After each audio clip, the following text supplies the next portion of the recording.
நம்முடைய மீறுதல்களின் நிமித்தம் அவர் காயப்பட்டு நம்முடைய அக்கிரமங்களின் நிமித்தம் அவர் நொறுக்கப்பட்டார்.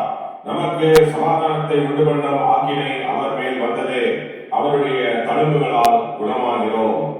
இந்த வசனத்தை அருளாளர் இயேசு பிறப்பதற்கு முன்பாகவே 800 வருஷங்களுக்கு முன்பாகவே ஏசாயா என்ற ஒரு தீர்க்கதரிசி வேதத்திலே எழுதி வைத்திருக்கிறார். அதாவது தேவனின் 10 கட்டளைகளை மீறுதல், தேவனுடைய 10 கட்டளைகளுக்கு கீழ்ப்படியாமல் மீறுபவர்களின் மேல் வரும் பாவங்களையும் சாபங்களையும் தன்மேல் எடுத்துக்கொள்ள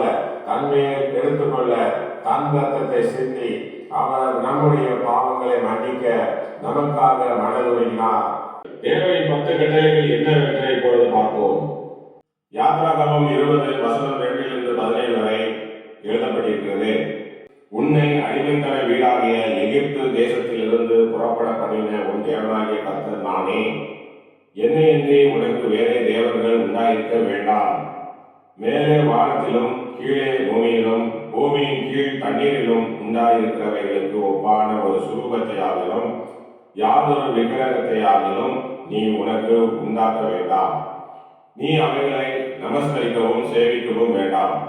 உன் தேவனாகி கர்த்தராயிருக்கிற நான் எரிச்சல் உள்ள தேவனாயிருந்து என்னை பகைக்கிறவர்களை குறித்து பிதாக்களுடைய அக்கிரமத்தை பிள்ளைகளிடத்தில் 3ஆம் 4ஆம் தலைமுறை மட்டும் விசாரிக்கிறவராயிருக்கிறேன்.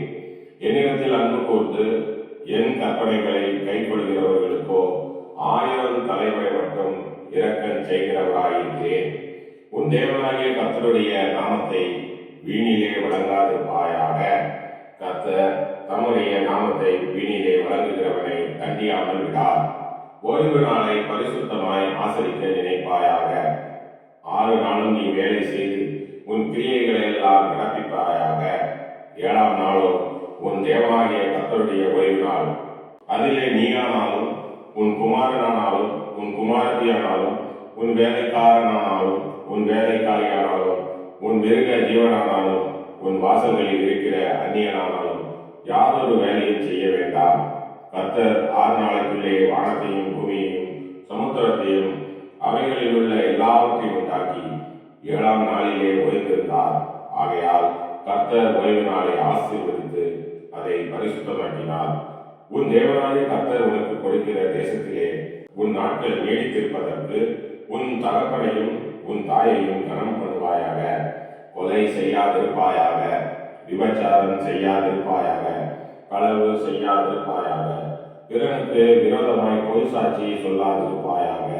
பிறனுடைய வீட்டை இச்சியாதிருப்பாயாக. பிறனுடைய மனைவியையும் அவனுடைய வேலைக்காரனையும் அவனுடைய வேலைக்காரியையும் அவனுடைய எருதையும் அவனுடைய எருதையும் அவனுடைய கழுதையையும் பின்னும் பிறனுக்குள்ள யாதொன்றையும் இச்சியாதிருப்பாயாக என்றார். இதுதான் 10 கட்டளை.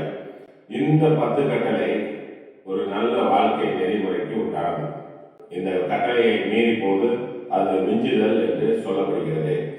இந்த மீறுதல் இருக்கும் வரை சமாதானம் இருக்காது. இந்த மீறுதல்களில் எதுவாக இருந்தாலும் அது உங்கள் சமாதானத்தை குறைச்சலை உண்டாகும். இந்த நேரத்திலே சமாதானத்தை கொடுக்க இறங்கி வந்தவர் தான் இயேசு கிறிஸ்து. அப்படிப்பட்ட ஒரு நல்ல உள்ளம் நமக்காக இறங்கி நமக்காக சமாதானத்தை கொடுக்க வரும்போது அவரை நாம் எப்படி பெற்றுக்கொள்ள வேண்டும்? அவரோடு பின் செல்ல வேண்டும் அல்லவா?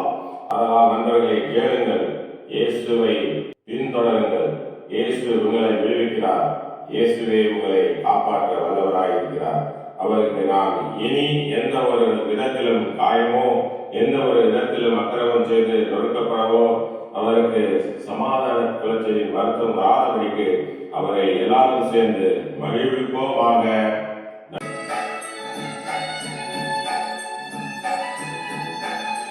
சந்தோஷமாக உற்சாகமாக இயேசுவோடு இணைந்து பாடுவோமாக. இயேசுவோடு இணைந்து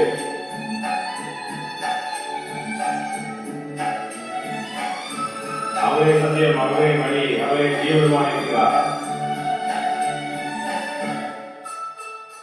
என்ன ஆனந்தம், என்ன ஆனந்தம் சொல்லக்கூடாதே. என்ன ஆனந்தம், என்ன ஆனந்தம் சொல்லக்கூடாதே. மன்னன் என் பாவத்தை எல்லாம் மன்னித்து விட்டாரே.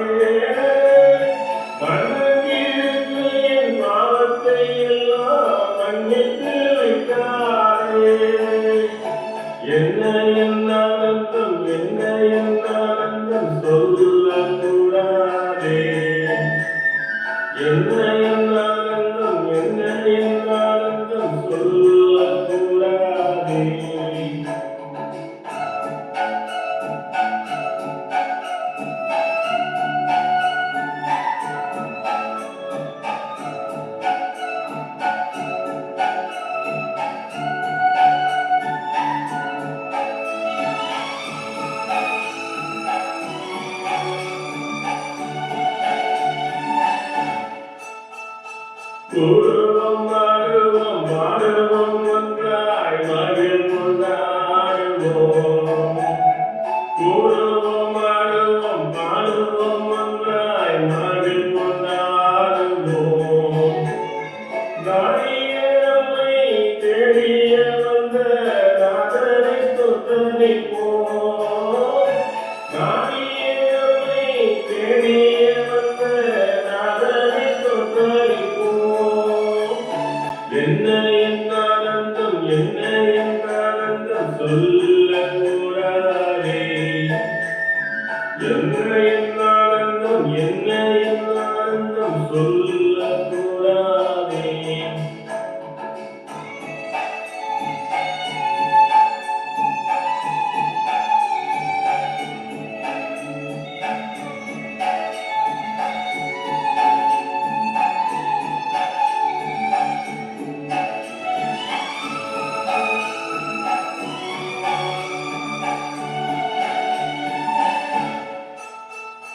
பாவங்கள் சாபங்கள் கோபங்கள் எல்லாம் பரிகரித்தாரே.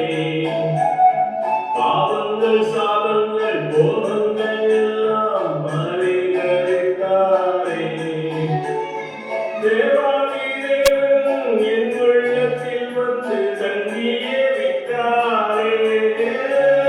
தேவாதி தேவன் என் உள்ளத்தில் வந்து தங்கியே விட்டாரே. என்ன என் ஆனந்தம் சொல்லக்கூடாதே. என்ன என் ஆனந்தம் சொல்லக்கூடாதே.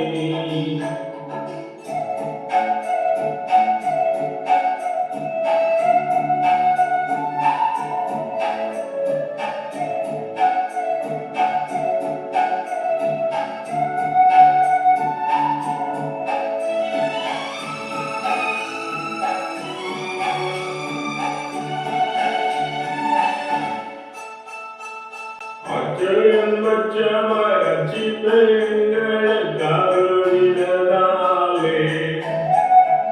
அச்சயம் பச்சமாய் ரட்சித்த எங்களுக்கு அருளினதாலே. நிச்சயம் சாமியை பற்றிய சாட்சி பகர வேண்டியதே. நிச்சயம் சாமியை பற்றிய சாட்சி பகர வேண்டியதே. என்ன என் ஆனந்தம் சொல்லக்கூடாதே. என்ன என் ஆனந்தம் சொல்லக்கூடாதே.